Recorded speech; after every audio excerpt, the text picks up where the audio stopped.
స్తోత్రం స్తోత్రం స్తోత్రం స్తోత్రం స్తోత్రం స్తోత్రం స్తోత్రం స్తోత్రం స్తోత్రం. మహాపరిశుద్ధుడ, ప్రేమ కలిగిన తండ్రి, నీకు వందనాలు, స్తోత్రం చెల్లిస్తున్నానైనా. గడిచిన కాలం అంతా మీ రెక్కల నీడలో దాచి ఆరోగ్యం ఇచ్చి ఆయుష్కాలమును పొడిగించి ఈ పునరుద్ధాన దినమందు నీ పరిశుద్ధమైన నామమును స్తుతించడానికి మీ సన్నిధిలోనికి మమ్మల్ని అందరినీ కూడా సమకూర్చినందుకే స్తోత్రం చెల్లిస్తున్నాం. జరుగుతున్న ఆరాధన మీ చేతుల్లోనికి సమర్పిస్తున్నాము నైనా. అయ్యా, నీకు స్తోత్రం. కూడి వచ్చిన నీ బిడ్డలందరిని బట్టి నీకు స్తోత్రం తండ్రి. ఇంక నువ్వు రావాల్సిన బిడ్డలను త్వరగా తీసుకుని రండి తండ్రి. నీకు స్తోత్రం చెల్లిస్తున్నాం. కరెంటును, సిస్టమును, వాతావరణాన్ని కూడా మీరు స్వాధీనపరుచుకున్నందుకే నీకు స్తోత్రం చెల్లిస్తున్నాం. పాటల ద్వారా, వాయిద్యముల ద్వారా మీ నామానికి మహిమ తెచ్చుకునండి. సాక్ష్యముల ద్వారా, కీర్తన భాగము ద్వారా, ఆరాధన ద్వారా మీరే మహిమను పొందమని ప్రార్థిస్తున్నాము తండ్రి. అయ్యా, నీకు స్తోత్రం. మందిరములో అడుగుపెట్టుచున్న ప్రతి బిడ్డని మీ ఆత్మ స్వాధీనములోనికి తీసుకునండి. ఆత్మతో, సత్యముతో నీ ఘనమైన నామమును స్తుతించి ఆరాధించుటకు సహాయం చేయండి. అయ్యా, కూడి వస్తున్న ఒక్కొక్కరికి అవసరమవుతున్న సందేశం మీ దాసుల నోట మీరు ఉంచండి. వాక్యములో నుండి ఒక్కొక్కరితో మీరు మాట్లాడండి.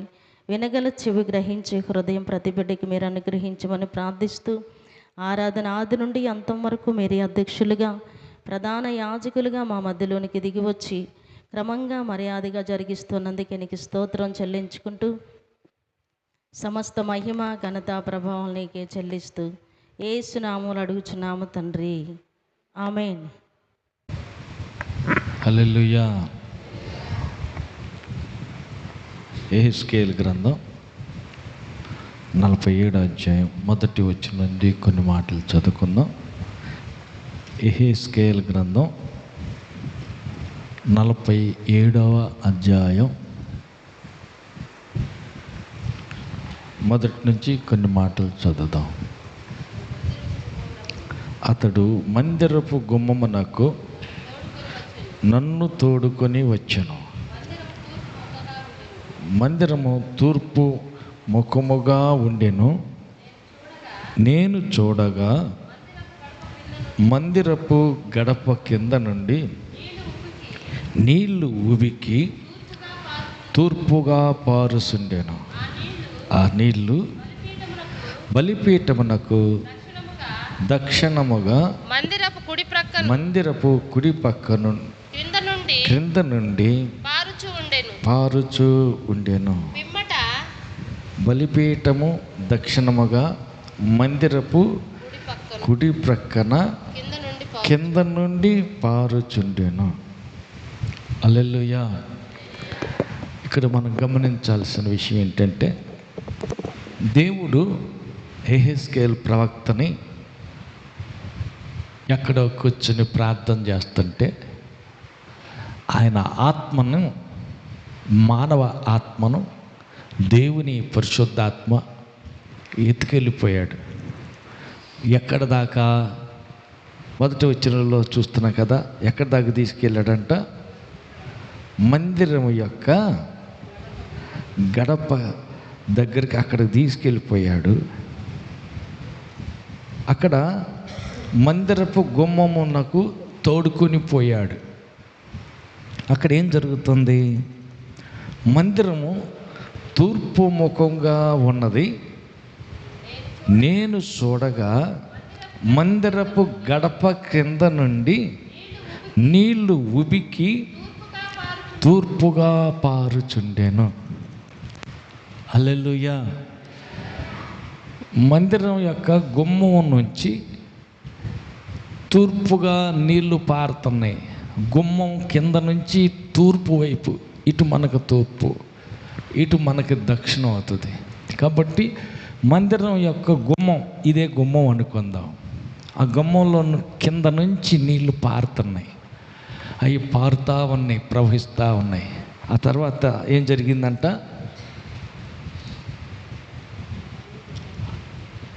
గడప కింద నుండి నీళ్లు ఉబికి తూర్పుగా పారుచుండెను.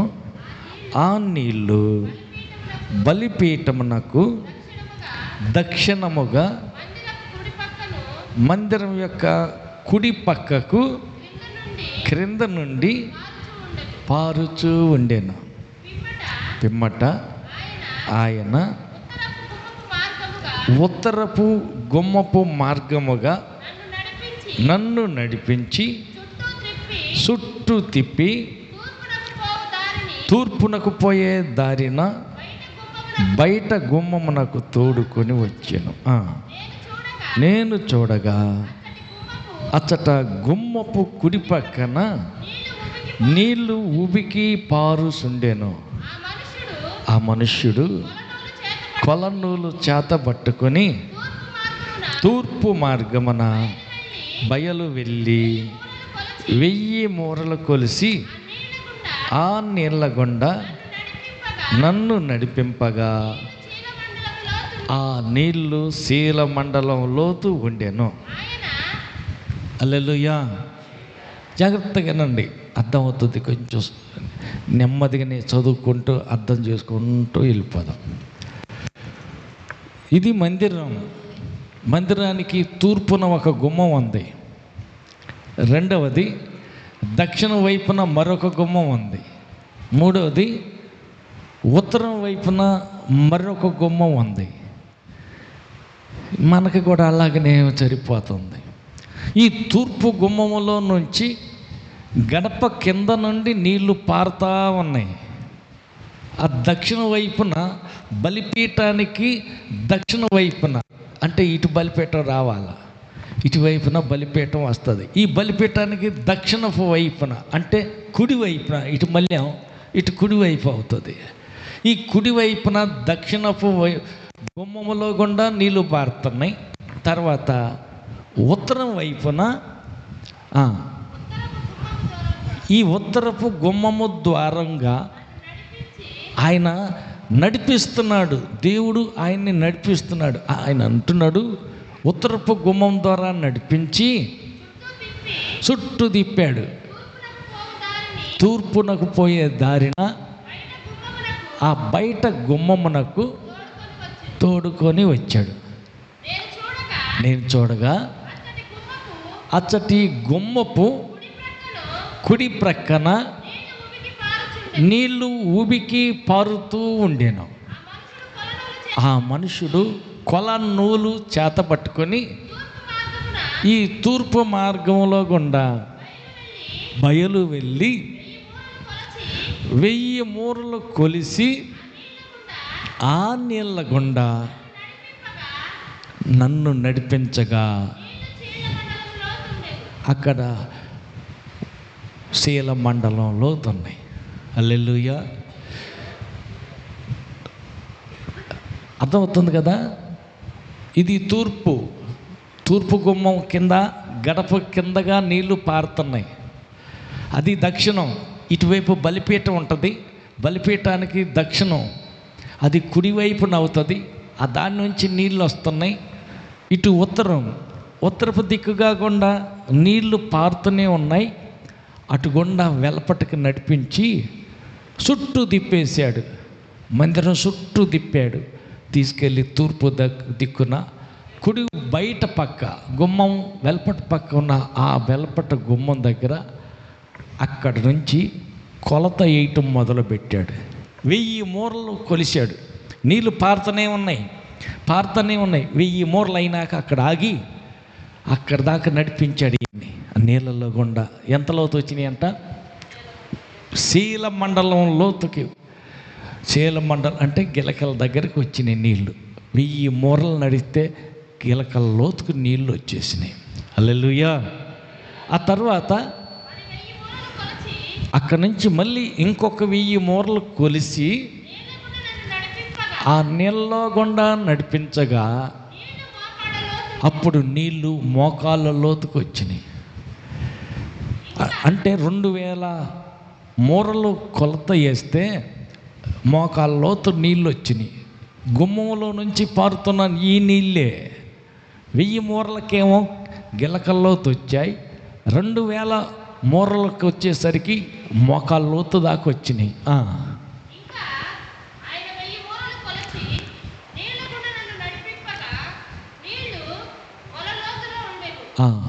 మూడవ 1000 మూరలు కొలత వేసి అక్కడికి ఈయన నడిపిస్తే నడుము లోతుకు వచ్చినాయి. అంటే 3000 అడుగుల లోతుకి 3000 అడుగుల దూరం నీళ్ళలో గుండా వెళ్తే ఆ వెళ్ళే కొద్దీ నడుము లోతుకు వచ్చేసినాయి. హల్లెలూయా. లోతులోకి వెళ్ళిపోతున్నాడు. ఆరంభమేమో గుమ్మం కింద నుంచే చిన్న దారాల స్టార్ట్ అయింది. చిన్న దారాల గుమ్మం అడుగు భాగం నుంచి పారే ఈ నీళ్లు 1000 మూరల వరకు పోయినాక చూస్తే గిలకల్లోతు వచ్చాయి. 2000 మూరలు కొలత వేసి అక్కడ దాకా వెళ్ళి చూస్తే మోకాల్లోతుకు వచ్చాయి. మరొక 1000 మూరలు కొలిసినాక చూస్తే నడుము లోతు దాకా వచ్చినాయి. ఆ తర్వాత ఆయన ఇంకను 1000 మూరలు కొలవగా నీళ్లు మిక్కిలి లోతై నేను దాటలేనంత నది కనపడాను. దాట వీలు లేకుండా ఈత వేయవలసినంత నది అయ్యింది అది. హల్లెలూయా. ఇప్పుడు ఎన్ని వేల మూరలు అయినాయి? దాటలేనంత పెద్ద నది అవ్వటానికి ఎన్ని వేల మూరలు కొలత వచ్చింది? 4000. మొదట 1000 మూరలు కొలిస్తే గిలకల్లోతు, మరొక 1000 అంటే 2000 అడుగులు మూరల దూరం కొలత వేస్తే అక్కడికి వెళ్ళేసరికి మోకాళ్ళలోతు, మరొక 1000 అంటే 3000 అడుగులు కొలత వేసినాక అక్కడికి వెళ్ళి చూస్తే మల లోతుకు వచ్చినాయి. మరొక 1000 మూరలు కొలతేసి వెళితే అప్పుడు ఎన్నైనాయి? 4000 అడుగుల దూరం వెళ్ళేసరికి దాటలేనంత, ఇంకా నడవలేని, భూమితో సంబంధం లేదు, ఇక ఈత వేయవలసినంత నది కనపడింది అక్కడ. ఇంక పరిస్థితి ఏంటంటే ఇంక ఈయన నడవలేడు, భూమితో సంబంధం తెగిపోద్ది. లోతైన కాలంలోనో చెరువులోనో దిగేమనుకో, కుతికల దాకా అయితే కొంచెం తౌడుకుంటా ఒక్కొక్క అడుగు వేసి నడుస్తాం. ఇంకా లోతులోకి వెళ్ళిపోతే మునిగిపోతాం. తల మునగకుండా తేలటానికి ఈత వేయాల్సి వస్తుంది. అంటే ఇక భూమి మీద మన కాలు అంటి ఉండలేదు. అంటే ఇదే అనుభవం, ఈత వేయాల్సిన అనుభవం. అంటే అప్పుడు ఈ లోకంతో మన సంబంధం, మన బంధం పూర్తిగా తెగిపోద్ది. నేను విడిచిపెట్టలేను అంటే, నేను అట్టాగే పోతానంటే ఏమైద్ది? సత్తాం, నీళ్ళల్లో మునిగిపోతావు కాబట్టి చచ్చిపోతాం. మరి ఎట్ట చేయాలా? తెగతింపులు చేసుకోవాలా? నువ్వు బ్రతకాలి అంటే, ఇదే అనుభవంలో నువ్వు బ్రతకాలి అంటే భూమితో సంబంధం వదిలేయాల, కాళ్ళ పైకి లేపేసి చేతులు ఆడిస్తా ఈత వేయాల. హల్లెలూయా. అదేంది? గడప కింద నుంచి మెల్లిగా ప్రారంభించినటువంటి ఈ నీళ్ళేంటి? 1000 మూరలకి ఒక్కొక్క అనుభవం, గిలకల్లోతు, మోకాల్లోతు, నడుములోతు. ఆ రీతిగా 4000 అడుగుల దూరం వెళ్ళేసరికి ఇదే అంత అనుభవం. అవును, ఆత్మీయ జీవితంలో ఎదిగే కొద్దీ ఒక్కొక్క మెట్టు ఎక్కడికి వెళ్ళాలి? లోతులోనికి వెళ్ళిపోవాలి. హల్లెలూయా. ఆరంభంలో 3 రోజులు ఉపవాసం అంటే ఎక్కడ ఉంటాం? బీపీలు, షుగర్లు ఉంటాయి, చేలో పని, ఇంటికాడ పని ఉంటుంది, ఎక్కడ కుదురుద్దులే అని ఆరంభం దినలో. ఆత్మీయ జీవితంలో, ఆత్మ అనుభవంలో 2 రోజులు 3 రోజులు ఎక్కడలే అన్నట్టు ఉంటుంది. రుచి మరిగిన వ్యక్తి ఆత్మీయ జీవితంలో లోతులోనికి పాకాలి, లోతైన అనుభవంలోనికి వెళ్ళాలనుకున్న వ్యక్తి, అనుభవం అంటే అనుభవం, ఒక్కొక్క అనుభవం లోతులోకి వెళ్ళే కొద్దీ ఎలా ఉంటుంది అంటే, ఎట్టుంటుందంట? హల్లెలూయా. ఈ బురద అంతా కాలికి పూసుకుంటా, ఎందుకు వద్దో తీసేయి, ఈత వేసుకుంటా, కాళ్ళు చేతులు ఆడించుకుంటా, ఈదుకుంటా పోవటం బాగా ఉంటుంది. ఈత నేర్చుకుని ఈదుతున్న వ్యక్తి ఏం చేస్తాడంటే, లోతైన అనుభవంలో పొద్దాకే ఆడి ఈదుతాని ఎల్లికలు పడుకొని కాళ్ళు ఆడించుకుంటా, చేతులు ఇట్ట అనుకుంటా, హల్లెలూయా, ఎల్లికలు పడుకొని ఈదుకుంటా వెళ్ళిపోతూ ఉంటాడు. అదేంది? అంతే. హల్లెలూయా. కాలంలో చెరువుల్లో ఈత ఎత్తా, నాకు ఈత వచ్చు అన్నాళ్ళు చేస్తండి, చెరువుల్లోనో కాలువల్లోనో ఈత వచ్చిన వాళ్ళు బెదర్లే చాలా మంది ఉన్నారు. ఈ సిస్టర్లు ఎప్పుడు ప్రయత్నం చేయలేదట్టుకుంది. హల్లెలూయా, హల్లెలూయా. ఇది నీళ్ళలో ఈత అది, ఇదేమో లోకంలో ఈత. ఆమేన్. ఇది సంసారం అనే సాగరం, ఈ లోకం అనేటువంటిది ఇది ఏంటంటే పెద్ద సముద్రం. మరి ఈ సముద్రంలో ఈత వెయ్యాల, ఇదే అనుభవంలోకి వెళ్ళాల, లోతైన అనుభవంలోకి వెళ్ళాల. ఎన్నాళ్ళున్నా 3 రోజులు కాదులే, ఒక్క పూటే చాలు అంటే నీకు రుచి దిక్కల, లోతు అయిన అనుభవంలోకి వెళితే కదా. అందుకే ఒడ్డొడ్డును తిరుగుతున్నట్టున్నాడు పేతురా, చేప పడలేదా? అయ్యా రాత్రంతయు శ్రమ పడినా ఫలితం రాలేదు ప్రభువా అని పాట పాడుతున్నాడు. సరేలే అట్టయితే అని యేసయ్య ఎక్కి నీ పడవని లోతులోకి నడిపించు అన్నాడు. లోతులోకి బానిచ్చాడు. ఇప్పుడు కుడివైపున వల వేయి అన్నాడు. వేసాడు. లాగలేకపోతున్నాడు. ప్రభువా నా వల్ల గాటల్లా ఎన్ని చేపలు పడ్డాయో చూడు. హల్లెలూయా. ఓరే చిన్నోడా పెద్దోడా కొద్దిగా రెండ్ర నాయన, నా వల్ల కాదు, లాగలేకపోతున్నా. రాత్రంతా శ్రమ పడ్డాను కానీ ఫలితం లేదు. ఇప్పుడు యేసుతో కలిసి, యేసు మాట చొప్పున యేసుని పక్కనే పెట్టుకుని వల వేసాను కాబట్టి విస్తారంగా పడ్డాయి. ఈ లాగలేకపోతున్నా, కొద్దిగా సహాయం చేద్దరు, రండి రా బాబు మీకు కూడా ఎత్తాలి రండి అంటే సరే. ఆ పడవలు ఈ పడవలు అందరూ వచ్చారు. అందరూ కలిసి లాగి ఒడ్డుకు తేరిస్తే పెద్ద చేపలు పడ్డాయి. ఎన్ని పడ్డాయి అంటామా మార్తమ్మ? ఎన్ని పెద్ద పెద్ద చేపలు ఎన్ని పడ్డాయి అమ్మ? 3 5 అమ్మ మిరియమ్మ ఎన్ని పడ్డాయి అంటారా? పెద్ద చేపలు ఎన్ని పడ్డాయి? ఏందో చెబుతుంది కానీ మార్తమ్మ వినపడలా. ఎన్ని పడ్డాయి అంట? హల్లెలూయా. పెద్ద చేపలు పడ్డాయి. ఎన్ని పడ్డాయి? 150. గట్టిగా చెప్పండి. ఏంటమ్మా శానాలు ఉపవాసాలు ఉండి ఉండి సాలిపోయినట్టుగా ఎక్కడో చెబుతున్నారు. గట్టిగా చెప్పండి. ఎన్ని చేపలు పడ్డాయి? 150. పక్క వాళ్ళకి చెప్పండి 153. ఈసారి ఎవరైనా వచ్చి అడిగినప్పుడు పరువు తీసుకోకుండా కరెక్ట్గా చెప్పడానికి గుర్తుంటుంది. పక్క వాళ్ళకి చెప్పండి అయ్యా పెద్ద చేపలు 153. హల్లెలూయా. ఎన్నోసార్లు విన్నారు కానీ మర్చిపోయారు, అందుకే గుర్తు లేదని పక్క వాళ్ళకి చెప్పేస్తుంది. హల్లెలూయా. చిన్న చేపలు అవి చాలా పడ్డాయిలే, ఒడ్డుకు తీసి అందరూ పంచుకున్నారు తృప్తిగా. వాళ్ళకి కూడా నిరాశతో ఉన్నవారి అందరికీ ఆశ కలిగింది. ఏమని ఆశ కలిగింది? ఇప్పటిదాకా రాత్రంతా శ్రమ పడ్డాం, చేపలు పడేది పగులు కాదు రాత్రే, కానీ రాత్రంతా చేపలు పడే టైంలో లోకరీతిగా ఎప్పుడు చేపలు పడతాయి అప్పుడే వల వేసాం. అది సొంత ఐడియాలతో. రెండవది యేసు ప్రభు లేకుండా చేపలు పడటానికి వెళ్ళాం, అందుకే ఏమీ దొరకల.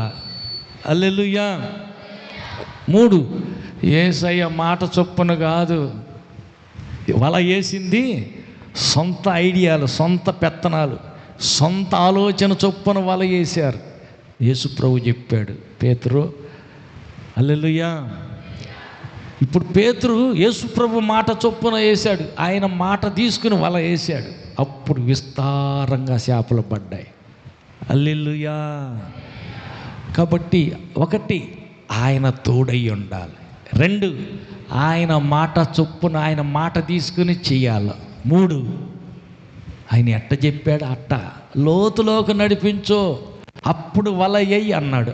అట్లా వేస్తే విస్తారమైన చేపలు దొరికినాయి. హల్లెలూయా. కాబట్టి మన సొంత ఐడియాతోటి ఏది చేసినా సక్సెస్ అవ్వం, ఫెయిల్యూర్ అయిపోతాం, ఓడిపోతాం. ఎందుకని? అది సొంత ఐడియా కదా, లేదా ఆలోచన పక్కవారు చెప్పింది కదా. యేసుప్రభు చెప్పింది అయితే అది వేరుగా ఉంటుంది.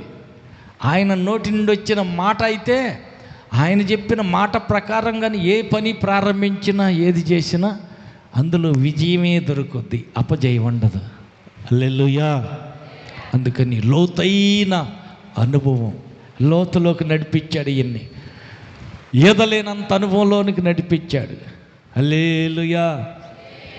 అది అధ్యాయం అంతా కిందకి చదువుకుంటూ పోతే అక్కడ అర్థమయ్యేది ఏంటిదంట, ఆ నది పారినంత లెక్క ఇరుపక్కల ఆహారమిచ్చు సకల జాతి వృక్షములు పెరుగును, వాటి ఆకులు వాడిపోయి వాటి కాయలు ఎప్పుడుకీ రాలవు.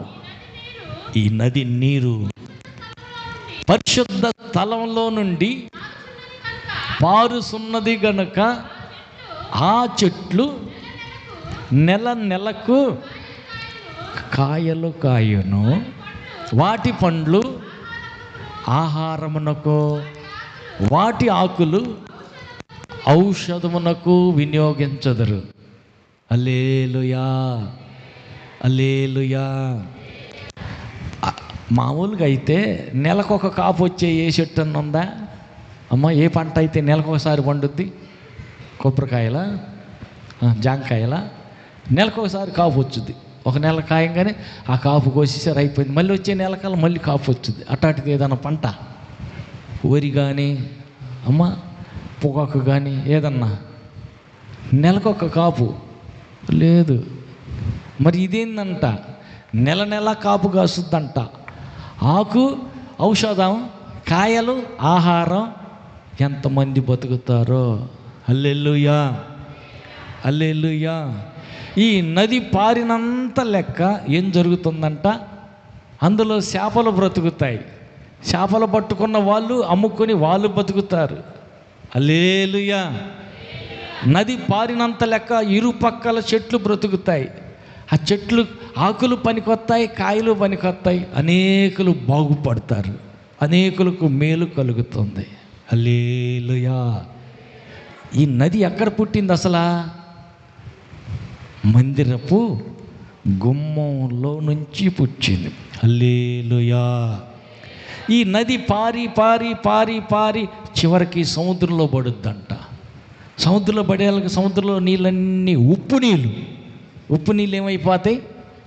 ఉప్పు నీళ్ళు మంచి నీళ్ళుగా మారిపోతాయి. హల్లెలూయా. అదేంటి, ఉప్పు నీళ్ళు కూడా మంచి నీళ్ళు అవుతాయా? అవును. అవి సముద్రంలో పడేసరికి ఇవి మంచి నీళ్ళు కదా, ఇవి మందిరంలో నుంచి వచ్చిన నీళ్ళు కదా, అందువల్ల అది పారినంత లెక్క పచ్చదనమే. ఆమేన్. అది అడుగుపెట్టిన అంత లెక్క ఫలభరితమే, సస్యశ్యామలమే, అనేకులకు జీవం కలుగుతుంది. హల్లెలూయా. ఆ జీవ నది ఎక్కడి నుంచి వచ్చింది? మందిరంలో నుంచి. ఆ మందిరం ఎక్కడుంది? పక్క వాళ్ళతో చెప్పండి. నువ్వే దేవుని మందిరం, జీవజల నది నువ్వే. యోహాను సువార్త చూడండి. యోహాను సువార్త 7వ అధ్యాయం 37-38 వచనాలు.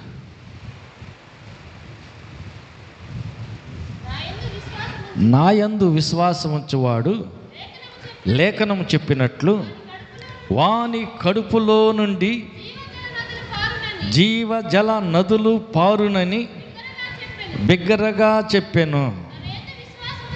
తను యందు విశ్వాసం ఉంచువారు పొందబోవు ఆత్మను గూర్చి ఆయన ఈ మాట చెప్పెను.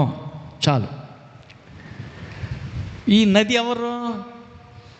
జీవజల నది అంటే దేవుని పరిశుద్ధాత్మ నది. దేవుని పరిశుద్ధాత్మ నువ్వు పొందితే ఆత్మ అనుభవంలో 1000 మూరలు లోతులోనికి వెళ్ళావనుకో, గిలకల లోతు అనుభవంలోనికి వెళ్ళిపోతావు. ఆమేన్. మరొక 1000 మూరల లోతైన అనుభవంలోకి వెళ్ళావనుకో, మోకాళ్ళ లోతుకి వెళ్ళిపోతావు. అంటే మోకాళ్ళ ప్రార్థనతోటి. హల్లెలూయా. మోకాళ్ళ ప్రార్థనలోనికి వచ్చేస్తావు. మరొక ఉన్నతమైన అనుభవానికి చేరిపోతావు. ఇంకొక 1000 మూరల లోతైన అనుభవానికి వెళ్ళావనుకో, నడుము లోతులోనికి వెళ్ళిపోతావు. మరొక 1000 మూరల లోతైన అనుభవంలోకి వెళ్ళావనుకో, ఈత ఇదే అని అంత అనుభవంలోకి వెళ్ళిపోతావు. ఇదే అనుభవం అంటే లోకంతో సంబంధమే తెగిపోద్ది. ఆమేన్. ఈ లోక ఆశలు, ఈ లోక కోరికలు, ఈ లోక సంబంధమైన ఏ ఆలోచన నీ దగ్గరికి రాలేదు, దానికి నీకు ఎలాంటి సంబంధం ఉండదు. సంబంధాలు తెగిపోతాయి. హల్లెలూయా. ఇక ఇదే అనుభవం ఈత వేసే వ్యక్తి దేవుడు ఎట్లా నడిపిస్తుంటే అలాగ నడిపించబడతా ఉంటాడు. ఒక ఊరు వెళ్దాం అనుకున్నాడు. లోతైన అనుభవానికి వెళ్ళిన పౌలు గారు ఒక ఊరు వెళ్దాం అనుకున్నాడు. అనుకున్న ఊరికి ప్రయాణం సమకట్టాడు, మొదలుపెట్టాడు. ప్రయాణం అయిపోయి పొద్దుగు కిందలే ఈ రాత్రి ఎక్కడ నిద్రపోదాం, పొద్దున్న లేచి అనుకున్న ఊరికి వెళ్దాం అనుకున్నాడు. నిద్రపోతుంటే ఆయన వెళ్ళాలనుకున్న ఊరిలో నుంచి కాదు, వేరే ఊరు నుంచి ఒక ఆయన వచ్చి మా ఊరు రావచ్చుగా, సువార్త మాకు చెప్పొచ్చుగా అని పిలుస్తున్నారు కల్లో. హల్లెలూయా. దేవుడు పరిశుద్ధాత్మ ఆయనతో మాట్లాడుతున్నాడు. నువ్వు వెళ్ళవలసింది ఆ ఊరు కాదు, నీ సొంత ఐడియా ప్రకారం ఆ ఊరు వెళ్తున్నావు, వద్దు. మరి ఎక్కడికి వెళ్ళాలి? అదిగో ఆ ఊరు నుంచి ఒక ఆయన వచ్చాడు చూడు, వాళ్ళ ఊరు వెళ్ళిపో. నీ కళ్ళ కనపడ్డాడే ఆయన ఊరికి వెళ్ళి అక్కడ సువార్త బోధించు. అట్టగే ప్రభువా, అది ఆత్మ నడిపింపు, అది ఇదే అనుభవం. హల్లెలూయా. అంటే కళల ద్వారా, దర్శనాల ద్వారా దేవుడే నడిపిస్తాడు. హల్లెలూయా, హల్లెలూయా. కాబట్టి జీవజల నది ఏంటంట? నీ కడుపే. నీ కడుపులో నుండి ఏం పారుతాయి? జీవజల నదులు పారుతాయి. అంటే జీవజల నదులు అంటే దేవుని పరిశుద్ధాత్మ యొక్క ప్రవాహం. నీ నోట్లో నుంచి వచ్చే మాట పక్క వాళ్ళని బ్రతికిస్తుంది. ఆమేన్. పక్క వారిలో ఉన్న దయ్యాన్ని పారదోలుతుంది. ఆమేన్. నీలో నదులు పారినంత లెక్క, నీ మాట వెళ్ళినంత లెక్క జనులు బ్రతుకుతారు. ఆమేన్. అనేకులకు మేలు కలుగుతుంది. ఆమేన్. నీ నోటిలోండి వచ్చే మాట జీవింపజేసే మాట. నీ నోటిలో ఆత్మదేవుడు పెట్టిన వాక్కు ఎదుటి వ్యక్తికి జీవాన్ని పోస్తుంది, ఎదుటి వ్యక్తికి ఆరోగ్యాన్ని ఇస్తుంది. ఆత్మతో నీవు నింపబడి, ఆత్మతో నీవు నడిపింపబడుతూ ఈత వేసే అనుభవంలోకి నువ్వు వెళ్ళినప్పుడు ఏం జరుగుద్దంట? నీకు మేలు కలుగుతుంది, నీ మూలంగా అనేకులు బ్రతుకుతారు. హల్లెలూయా. ఆ మందిరం నీవే, నీ దేహము దేవుని ఆలయం అని మీరు ఎరుగరా? అవును. పక్కలతో చెప్పండి, నేను దేవుని ఆలయాన్ని. దేవుడు నా గుడిలోనే ఉంటాడు. హల్లెలూయా, హల్లెలూయా.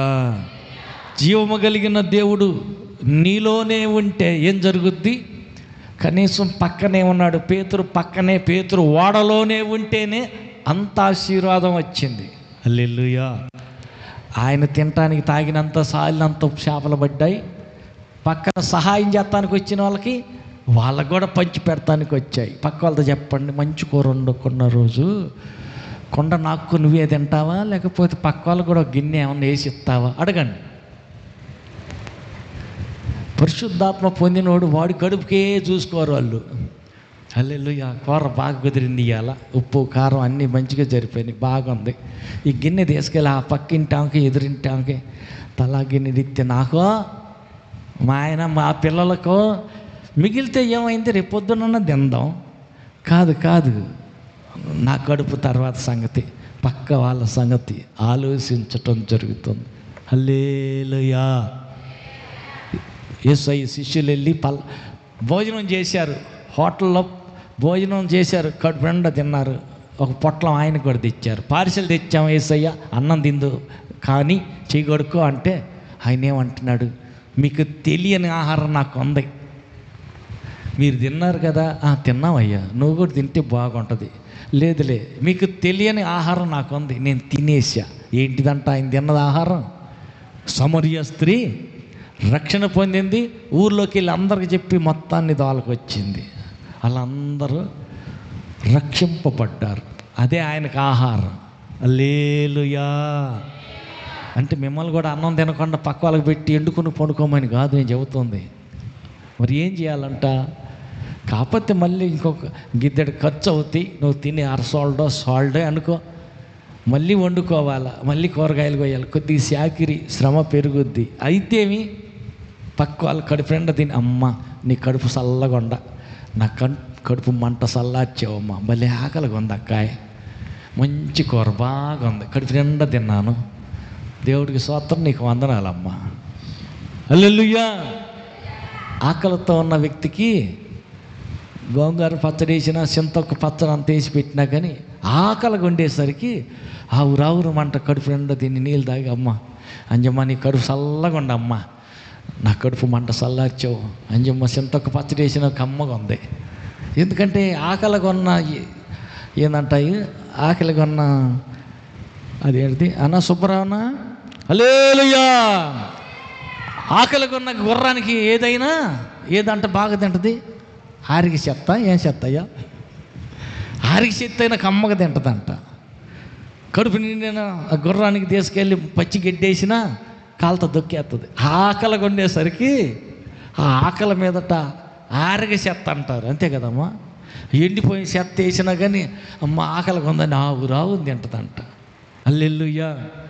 పక్క వాళ్ళతో చెప్పండి, ఆకలిగా ఉన్న వారి ముఖం చూసి,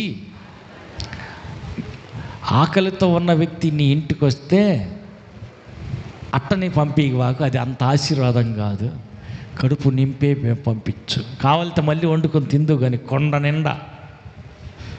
హల్లెలూయా, హల్లెలూయా. నీ ఇంటికి వచ్చిన వ్యక్తి ఆకలితో అవతలకి వెళ్ళాడు అని అంటే ఏమైందంట, దేవుడు లెక్క అడుగుతాడంట. మరి ఎట్ట చెయ్యాలా? నీకు పరీక్ష అది. ఏదంటమ్మా సాలమ్మ, ఏది పరీక్ష అంటమ్మా సాలమ్మ? పరీక్ష. ఏది పరీక్ష? ఆకలిగానున్న వ్యక్తిని ఈ ఇంటికి పంపిస్తాడు. పంపించేసి, ఏంటమ్మాయి బాగున్నావా, తిన్నారా, తాగారా, బాగున్నారా అంటారు.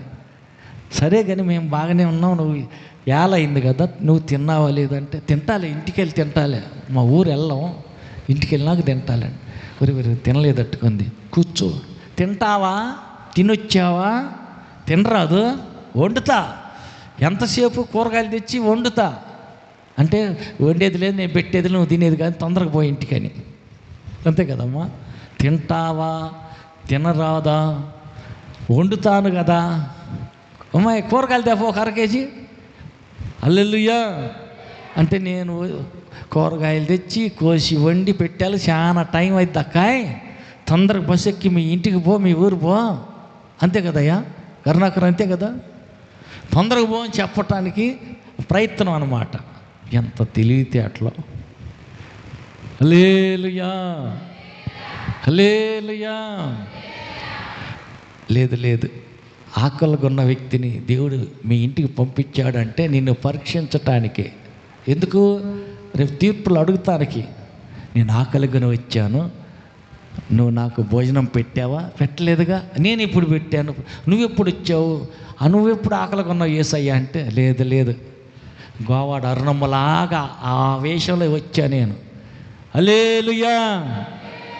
అరుణమ్మ అన్నం తింటావా? తినరాదు, మా ఇంటికాడ ఉందే వేడి ఒక ముద్ద తింటావా? ఏమంటుంది అరుణమ్మ? ఏం తింటానులే, ఆడ ఉందో లేదో, ఒంటి గబాని వేసుకొచ్చి ముందు పెట్టి తిను అని అంటారు కానీ, అంతే కదా. అరుణమ్మ తింటావా అని అడిగిందంటే, తింటావా ఏంది, ఏలా అయింది కాబట్టి అందరు తింటున్నారు, మరి ఆమె కూడా ఆకలి అయింది కదా, మనము మనుషులే, వాళ్ళు మనుషులే, ఆ పక్క మనిషికి ఆకలి అయింది కదా, అయిద్దా కాదా? అయ్యిద్ది. ఆకలి కాకుండా ఎట్టుంటుంది? మనిషి అన్నాక నీకు ఆకలి అయినట్టే పక్క వ్యక్తికి ఆకలి అయ్యిద్ది. హల్లెలూయా. ఆకలి అయిద్దని అర్థం చేసుకోవాలి, అడిగిందా కొండకూడదు, వాళ్ళ కడుపు నిండా పెట్టాలి. హల్లెలూయా. సరిపోద్దా? ఇంకొద్దిగా వేయమంటావా? హల్లెలూయా. కథలు కాదు నేను చెబుతుంది, నిజంగానే. ఇట్టటి తెలియగలలు అక్కడక్కడ నాకు తగులుతూ ఉంటారు, దారిలో కనపడుతూ ఉంటారు కాబట్టి. హల్లెలూయా. నీ తెలివి తగలబడ, కడుపు నిండా పెట్టు, పెడితే అర్ధాకలతో పంప మాకు. హల్లెలూయా. అది కాదు తెలివి. ఏది తెలివి? ఆకలిగా ఉన్న వ్యక్తికి కడుపు నిండా అన్నం పెట్టు, ఇంట్లో ఏమి లేకుండా అయిపోతే మళ్ళీ వండుకో, తిను కడుపు నిండా, పరలోకంలో ప్రభువు వద్ద సాక్ష్యాన్ని పొందుకో. ఆమేన్. ఏమని? నా కుమార్తె ఆకలితో నేను నీ ఇంటికి వచ్చా, నువ్వు నాకు కడుపు నిండా అన్నం పెట్టావు అని ఆయన సాక్ష్యం చెబుతాడు. ఆ సాక్ష్యాన్ని పొందుకోవటానికి మనం ఏం చేయాలంట? ఆకలిగా ఉన్న వారికి అన్నం పెట్టాలి, బట్టలు లేని వారికి బట్టలు కొనిపెట్టాల. హల్లెలూయా, హల్లెలూయా. రోగిగా ఉన్న సంగతి తెలిసింది, ఆ మనిషికి బాగలేదు, రోగం వచ్చింది, జబ్బు చేసిందని తెలిసింది, చెవుని పడింది. ఏం చేయాలా? ఆసుపత్రి నుంచి ఇంటికి వచ్చాక వస్తాలే పో, నాకు ఏడ పచ్చాగు పని, ఎండాగు పని, మిరగాయల పని, అన్ని పనులు ఉన్నాయి. ఇప్పుడు పనులు ఉన్నాయి కానీ బాగలేదా, ఆసుపత్రి చేరావా, చూపించుకుని ఆపరేషన్ అయ్యి నాకు ఇంటికి వచ్చి నాకు ఫోన్ చేయ, ఇప్పుడు వస్తాలే చూసి వస్తా. ఎవరి మాట అనేది? కడుపును పుట్టిన సొంత కొడుకులు, కూతుర్లు. అమ్మో బాగలేదమ్మాయి, ఆసుపత్రిలో ఉన్నాను, ఆపరేషన్ చేయాలంటున్నారు, కొంచెం రా చూసిపోదు అంటే కడుపును పుట్టిన వాళ్ళు అంటున్న మాటలు ఇవి. ఏమని? ఆపరేషన్ చేసి అయిపోయి నాకు ఇంటికి వస్తావుగా, ఆసుపత్రి నుంచి ఇంటికి వచ్చి నాకు ఫోన్ చేయి, అప్పుడు వచ్చి చూసి వస్తాలే, నాకు ఇప్పుడు తీరికలేదు, పనిలో ఉన్నా. అయ్యో అదేం మాట? హల్లెలూయా. తండ్రికి బాగలేదంటే కొడుకు ఉండాల.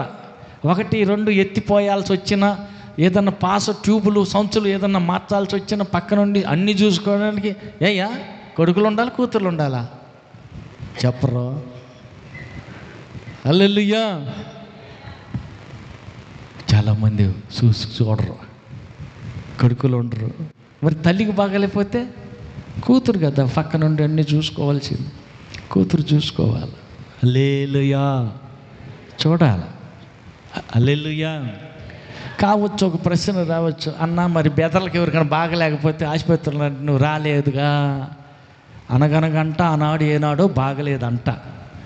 ఆనాడు నాకు ఎన్ని ఫోన్లు, నాకులాగా ఒక 100 మంది పిల్లలంటే నీకు అర్థమైంది, ఏ కొడుకు కాడకని పోవాలి, ఏ కొడుకు కాడకని మానుకోవాలి. హల్లెలూయా. చచ్చిపోయిన శవం అక్కడ ఉంది, ఇంకొక మధ్య బతికి కొట్టకలాడుతుంటే ఇంకొక ఆయన అక్కడ ఉన్నాడు. ఇప్పుడు శవం కాడకు పోవాలా, ఇటు కొనవపురుతున్న ఆయన కాడ పోయి ప్రార్థన చేయాలా? ఏది ముఖ్యం, ఏది ముందు?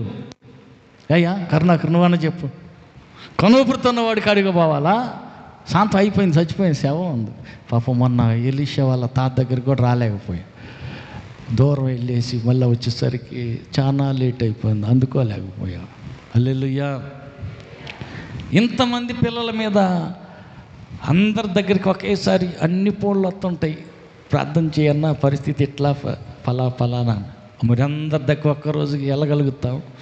చాలా దూరం కదా. నా వెనక్కి తిరిగిన బ్రదర్లు ఉన్నారు, అడగండి తెలుస్తుంది. ఒక్కొక్క రోజు ఉదయం పోతే సాయంత్రం దాకా తిరిగి సాలిపోయి, అయ్యా మరుసటి రోజు మళ్ళీ ఎక్కడన్నా విజిటింగ్, అన్నో ఇవాళ రాలేనులే అన్న, కొద్దిగా షేలో పని ఉంది, ఎందుకంటే తిరగలేక. ఏది మోటార్ సైకిల్, కారులో సంగతి కాదు, మోటార్ సైకిల్ మీదే ఎంతెంత దూరమో. పాపం తిరిగారు బ్రదర్లు చాలామంది, వెనకెడితే చాలా లెక్క విజిటింగ్కి వచ్చారు, వాళ్ళకి తెలుసు అనుభవం ఎట్ట ఉంటుందో. వెనకెడి తిరిగితే 4 రోజులు నాతో కూడా వస్తే తెలుస్తుంది. హల్లెలూయా. మరి పక్క వ్యక్తికి బాగలేదు అని తెలిస్తే వెళ్తున్నారా? పరామర్శ చేయాలా? వెళ్ళలేదు అని అంటే ఏమైద్ది? రేపు దేవుడు అడుగుతాడు, ఇదిగో రోగిగా ఉన్నా నువ్వు నన్ను పరామర్శ చేయాల, నా కోసం పలకరించడానికి నువ్వు రాలా అని దేవుడు అడుగుతాడు. మరి భక్తిలో ఒక భాగం తప్పకుండా మనం వెళ్ళాలి, చూడాలి, పరామర్శ చేయాలి, బాగులేని వాళ్ళని పట్టించుకోవాలి. హల్లెలూయా. ఎప్పుడు జరుగుద్దంటే ఆత్మబంధం, దేవుని పరిశుద్ధాత్మ నింపుదల నీలోనికి వచ్చినప్పుడు ఆత్మీయ సంగతులు అర్థమవుతాయి. పరిశుద్ధాత్మ పొందలంత వరకు ఆత్మ సంగతులు ప్రకృతి సంబంధికి అర్థం కావు, అంతుబట్టదు, గ్రహించటానికి కుదరదు, అంతుబట్టవు. అందుకే ఆయన కార్యాలు చెవికి వినపడవు, కంటికి కనపడవు, హృదయానికి గోచరమే కావు, అర్థం కావు. ఎందుకంటే ఆత్మ సంగతి ఆత్మీయులకే అర్థం అవుతాయి. ఆత్మ పొందకుండా ఆత్మలోకాలానికి రాలేరు కాబట్టి వాళ్ళకి అర్థం కావు. అవి ఎట్టుంటాయి అంటే ఎర్రితనంలాగా ఉంటాయి. హల్లెలూయా, హల్లెలూయా, హల్లెలూయా.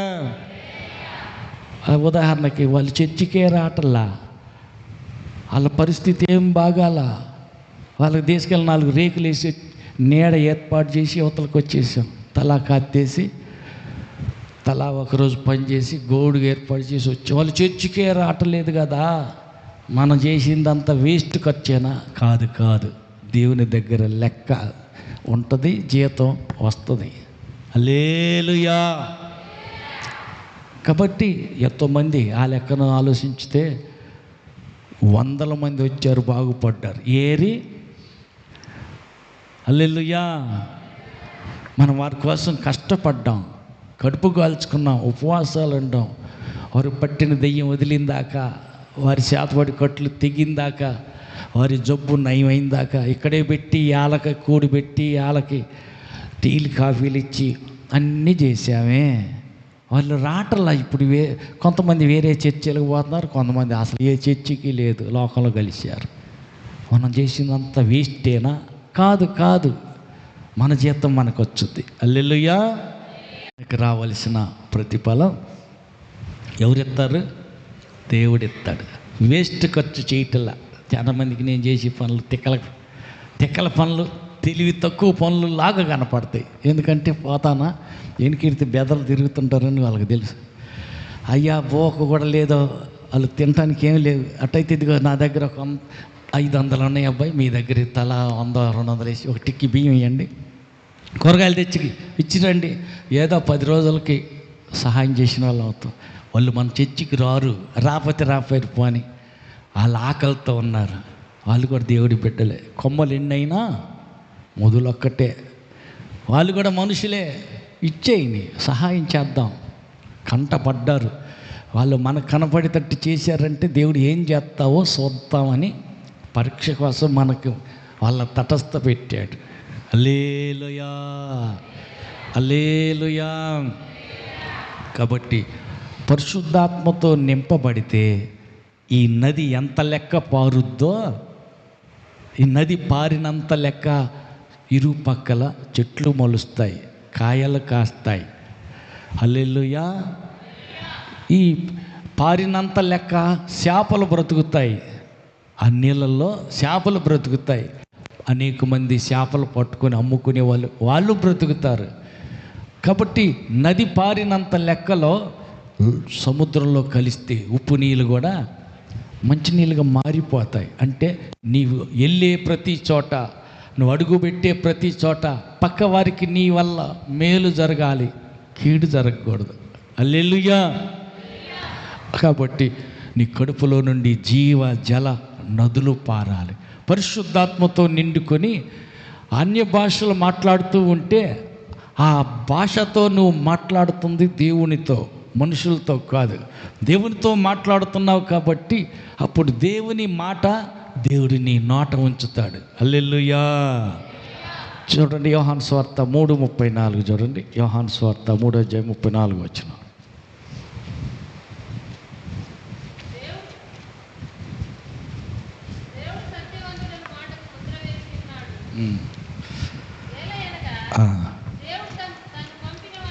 దేవుడు తన్ను పంపిన వానికి కొలత లేకుండా ఆత్మను అనుగ్రహించును గనక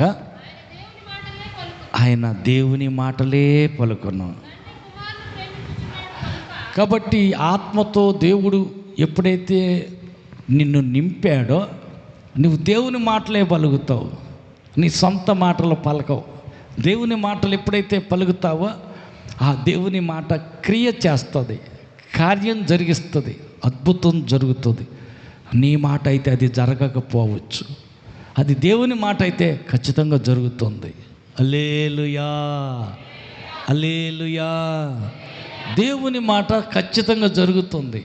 ఆయన నోట్లో నుండి వచ్చిన మాట దేనికి సమానం అంటే ఆకాశాన్ని విడిచినటువంటి మేఘంలో నుంచి విడిపోయినటువంటి చినుకుతో సమానం. అక్కడ ఆకాశం మేఘంలో నుంచి అక్కడి నుంచి కదిలింది. బయలుదేరిన చినుకు భూమిని తాకకుండా వెనక్కి వెళ్ళుద్దా? పొర్రపాటున వెనక్కి తిరగదు. ఖచ్చితంగా భూమిని తడిపే తీరుతుంది. ఆమేన్. దేవుని నోట్లో నుండి వచ్చిన మాట కూడా ఖచ్చితంగా అది జరిగే తీరుతుంది. అందుకని ఆత్మతో నింపబడితే దేవుడే నిన్ను పంపించాడు కాబట్టి నీ నోటి నుండి వచ్చిన మాట అది దేవుని వద్ద నుండి వచ్చింది కనుక దేవుని మాటలే మనం పలుకుతాం. ఆ మాట ఖచ్చితంగా జరుగుతుంది. ఆమేన్. అందుకని మనం చేయాల్సింది ఏంటంటే నీ దేహము దేవుని ఆలయం. దేవుని ఆలయమైన నీ దేహంలో నుంచి నీ కడుపులో నుంచి జీవ జల నదులు పారాలి. ఆ నదులు అనేకులను బ్రతికించటానికి, అనేకులకు మేలు చేయిస్తానికి, అనేకులను బాగు చేస్తానికి నీ నోట్లో నుండి వచ్చే మాట ఆ రీతిగా ఉపయోగపడునుగాక. ఆమేన్. అందరు లేచి నిలబడదాం, ప్రార్థన చేద్దాం. జీవజల నదులైన నీ పరిశుద్ధాత్మ నాలో నుంచి ప్రవహింపజేయండి ప్రభు అని అడుగుదాం. ప్రార్థన చేద్దాం. అందరు లేచి నిలబడదాం, ప్రార్థన చేద్దాం.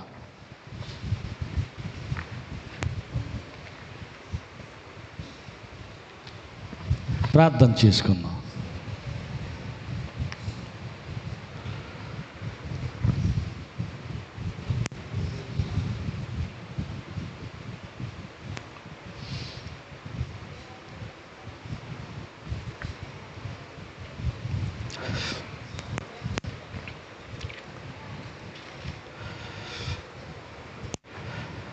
దేవుని పరిశుద్ధాత్మ అగాధ జలముల మీద అల్లాడినప్పుడు కొత్త సృష్టి జరిగింది. ఆత్మదేవుని ఆవరించవచ్చే వరకు నూతన సృష్టి జరగల. అంత అవసరం. పరిశుద్ధాత్మ కమ్ముకునే వరకు, పరిశుద్ధాత్మ ఆవరించేంత వరకు కన్యక గర్భాన్ని ధరించల. దేవుని పరిశుద్ధాత్మ సర్వోన్నతుని శక్తి కన్య మరియను ఆవరించినప్పుడు కడుపులో ఒక నూతన సృష్టి జరిగింది.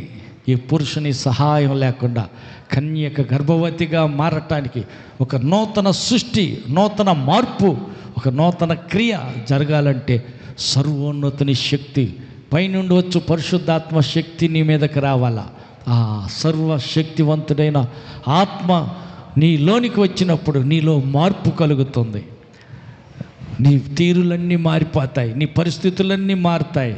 అందుకోసమని సర్వోన్నతుని అయిన దేవుని శక్తి, పరిశుద్ధాత్మ శక్తి మృతులలో నుండి యేసు ప్రభుని సజీవునిగా లేపింది. ఆ శక్తి గల పరిశుద్ధాత్ముడు నీలోనికి వస్తే నీవు సర్వలోకంలో నీవు ఆయనకి సాక్షిగా ఉంటావు, సాక్షిగా నిలబడతావు. నీ జీవితమే సాక్ష్యంగా ఉంటుంది. ఒకప్పుడు నువ్వు ఎలా ఉన్నావు, ఇప్పుడు ఎలాగుంటున్నావు. అవును, నేను ఒక నూతన సృష్టిగా మార్చగలిగింది నీ మాట తీరు, నీ క్రియా విధానం, నీ పరిస్థితులన్నిటినీ ఎండిపోయిన అనుభవంలో నుంచి జీవం కలిగిన అనుభవంలోనికి, మూడు బారిపోయిన జీవితంలో నుంచి సిగిరించే అనుభవంలోనికి నీ జీవితాన్ని మార్చగలిగిన వాడు పరిశుద్ధాత్మ. పరిశుద్ధాత్మ అభిషేకంతో నన్ను నింపయ్యా. నా స్థితిగతులు, నా పరిస్థితులన్నీ మార్చయ్యా. నూతన సృష్టిగా నన్ను మార్చయ్యా.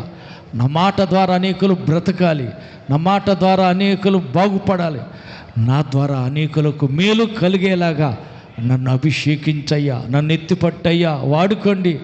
ఆత్మ ద్వారా అన్య భాషలు, సర్వలోక సృష్టికర్త అయిన దేవునితో మాట్లాడుకునేటువంటి అనుభవం, లోతైన అనుభవం, ఇదేటువంటి అనుభవంలోకి నన్ను నడిపించయ్యా. అడుగుదాం, ప్రార్థన చేసుకుందాం.